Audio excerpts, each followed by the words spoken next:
មីងពួកខ្ញុំជាសិស្សថ្នាក់ទី7នៅសាលាវិជ្ជាបដដែលចូលសាន់កកុងថ្ងៃនេះពួកខ្ញុំបានគោរពតេតតងអាហារមួយពេលដែលមានអាហារូបត្ថម្ភគ្រប់គ្រាន់ខ្ញុំគូបាយអង្ករសម្រូបនៅស្ងាមរះចំណែកមិត្តភក្តិរបស់ខ្ញុំគឺបាយឆាលុកឡាក់សាច់គោបាយសបសាច់គោបាយសពងមាន់សាច់និងបន្លែរស់អាហារដែលយើងគូមានដូចជាបាយគឺជាអាហារផ្ដល់ថាមពលដល់រាងកាយសាច់គឺជាអាហារសាងសង់ដែលធ្វើឲ្យយើងលូតលាស់រីឯបន្លែមានជាតិវីតាមីន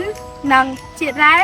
ជួយការពារយើងពីជំងឺផ្សេងៗដូចនេះរបបអាហារប្រចាំថ្ងៃរបស់ពួកយើងគួរតែមានអាហារូបត្ថម្ភគ្រប់គ្រាន់ដើម្បីធ្វើឲ្យយើងមានសុខភាពល្អតើពេលបានគោរពមិនស្វែងយល់ពីរបបអាហារហើយពួកខ្ញុំយល់ឃើញថាសិស្សានុសិស្សទាំងអស់ត្រូវជៀសវាងអាហារហាមឃាត់ដូចជាមីគ្រឿងកំប៉ុងគ្រឿងផ្អែមព្រោះវាមិនល្អចំពោះសុខភាពយើងទេ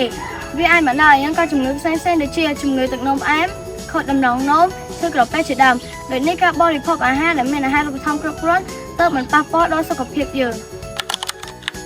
ជាចុងក្រោយពួកយើងសូមសំណូមពរដល់អ្នកលក់ដូរអ៊ំពុំមីងក្នុងឬក្រៅសាលាសូមជួយលក់ចំណីអាហារដែលមានអនាម័យនិងសារធាតុចិញ្ចឹមគ្រប់គ្រាន់ហើយជួយដល់រាងកាយពីព្រោះពួកយើងជាសិស្សានុសិស្សដែលស្ថិតក្នុងវ័យកំពុងលូតលាស់ត្រូវការអាហារូបត្ថម្ភខ្ពស់ហើយសូមអាណាព្យាបាលជួយជំរុញកូននិងតាមដានកូនឲ្យបរិភោគអាហារសុខភាពសូមអរគុណសូមជម្រាបលា